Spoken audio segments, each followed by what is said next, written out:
हैं ना, तो वो ना कुछ ना ट्रिक तो करते हैं भाई अपने वीडियोस में। उनके कैसे आ जाते हैं, हमारे तो नहीं आते। हमारे तो 200 आते हैं, 500 आते हैं, ज़्यादा से ज़्यादा अगर चल गया हफ्ते में तो 1000, 1500, 2000, उससे ज़्यादा नहीं आते। मेरा थॉट भी रहता था कि आई थिंक 1 महीने रुक जाती हूँ, फिर वापस करूँगी तो शायद हो जाए। है कि हम उस टाइम में हैं, अभी उस जगह पे हैं जहाँ सिर्फ धुंध है, जो कोई देख नहीं पा रहा, और जो बड़े क्रिएटर है वो उस धुंध से बाहर निकल चुके हैं, इसलिए पूरी दुनिया उन्हें जानती है।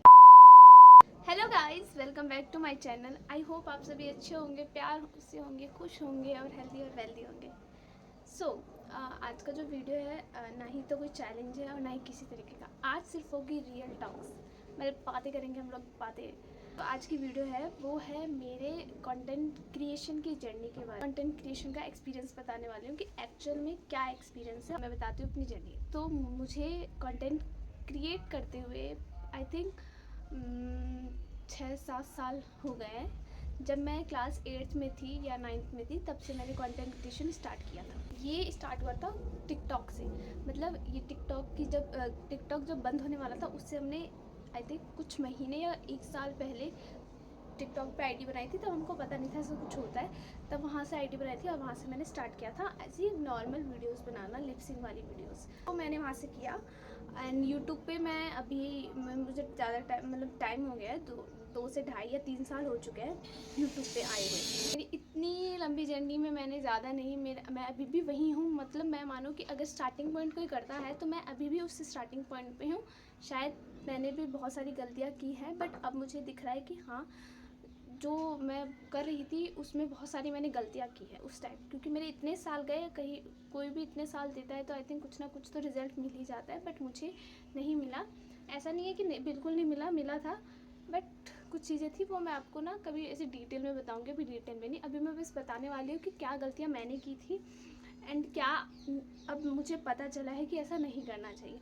तो फर्स्ट मैं आपको जो भी न्यू क्रिएटर्स होंगे और जो भी ऐसे नए होंगे, मैं अब दूसरे का नहीं छोड़ती, मैं अपना बताती हूँ, ठीक है, ऐसे रियल। तो पहले मुझे पता क्या लगता था कि जैसे जिनके 1,00,000 2 लाख व्यूज़ आते हैं ना, तो वो ना कुछ ना ट्रिक तो करते हैं भाई अपने वीडियोस में। उनके कैसे आ जाते हैं, हमारे तो नहीं आते। हमारे तो 200 आते हैं, 500 आते हैं, ज़्यादा से ज़्यादा अगर चल गया हफ्ते में तो 1000, 1500, 2000, उससे ज़्यादा नहीं आते। ये लोग कुछ तो करते हैं ऐसा। हमेशा मुझे ऐसा लगता था कि इनका कुछ तो है भाई, कुछ ना, बट ऐसा कुछ नहीं होता, कुछ भी नहीं होता। व्यूज़ आने होते हैं जिनके वीडियोस पे, उनके वीडियोस पे आ जाते हैं, लाख में भी आ जाते हैं, मिलियन में भी आ जाते हैं। कुछ ट्रिक नहीं होता, कुछ नहीं लगता, हैशटैग कुछ नहीं होता, ये सेटिंग ऑन कर लो, 10 सेटिंग ऑन कर लो, ऐसा कर लो, कुछ नहीं। आपकी वीडियोस पे अगर व्यूज़ आना होगा, आ जाएगा, आता है, मैंने देखा है ऐसे, मैंने अपने सामने से देखा है, रियल में देखा है, आए मिलियंस व्यूज़ आते हैं, ठीक है। तो ये मिथ में मत रहना, आपकी वीडियोस के ऊपर है और उस सामने वाले प्लेटफॉर्म के ऊपर है कि आपकी वीडियोस कितना रीच दे रहा है। सेकंड, मुझे ऐसा लगता है मैं क्या करती थी कि कंसिस्टेंट नहीं रहती थी। मतलब अगर मैंने 2 महीने से लगातार मेहनत की, रोज़ अपलोड किया, मुझे कुछ रिज़ल्ट नहीं मिला, मैंने स्टॉप कर देना।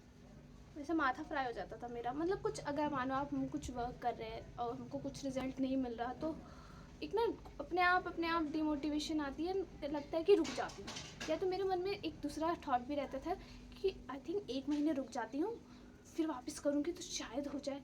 इस तरीके से मैंने अपना साल निकाले हैं। ऐसा करने से कुछ नहीं होता।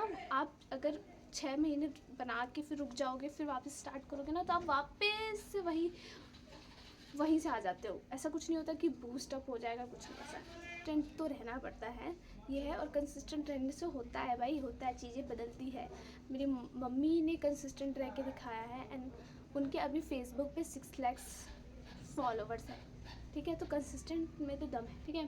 थर्ड चीज़ मैं बताती हूँ। थर्ड चीज़ होता है कि हम जैसे क्रिएटर्स, मतलब मैं जैसी थी और मेरे जैसे आई थिंक बहुत है, वो waiting for a right time, मतलब सही समय आना चाहिए या सही समय के लिए। मतलब अगर कोई माइंड में आइडिया वीडियो बनाने का, मान लो कुछ भी टॉपिक है मेरे पास, मैं इस टॉपिक पे बनाऊंगी, हम बस सोचते रह जाते हैं, डलता नहीं है वो वीडियो। सोच लिया, मन में ख्याल ही पड़ा हो गया, ऐसा बन गया, ऐसा हो गया, सब कुछ हो जाता है, बट वो ना शूट होता है और ना ही अपलोड होता है। तो थर्ड चीज़ ये करना सीखो कि जो अगर कोई टॉपिक है मन में, बना दो, डाल दो भाई, डाल दो, जो होगा देखा जाएगा। ज़्यादा से ज़्यादा क्या होगा, थोड़े व्यूज़ नहीं आएंगे, पर क्या पता ऐसे डालते किसी दिन वीडियो ऐसे चमत्कार हो जाए और कुछ तो हो जाएगा। तो वो चीज़ होती है। तो मेरा अगर कुछ आइडिया है तो वो करो, डालो, अपने नीश से रिलेटेड आइडिया सोचो एंड डालो। फोर्थ चीज़ मुझे क्या लगती है, आपकी वीडियो में सबसे पहले आप इंजॉय करना चाहिए। मतलब अगर आप वीडियो बना रहे हो, आप इंजॉय नहीं कर रहे हो उस वीडियो को, तो मुझे नहीं लगता कि सामने वाला भी इंजॉय कर रहा होगा, उसको कोई मजा आएगा। मैंने देखा है, ठीक है, मैंने देखा है जिस वीडियो में आप ऐसे बहुत मज़ेदार ऐसे खुश हो के आप जो वीडियोस बनाओगे ना, उस वीडियोस पे व्यूज़ आते हैं, होता है, अच्छा होता है, रिस्पॉन्स अच्छे आते हैं, क्योंकि मुझे लगता है ना कि अपने आप एक नेचुरल टच आ जाता है उस चीज़ में कि हाँ यार ये बंदा इंजॉय कर रहा है, आपको भी सामने वाला भी देख रहा होता है, इंजॉय कर रहा होता है, ऐसा होता है।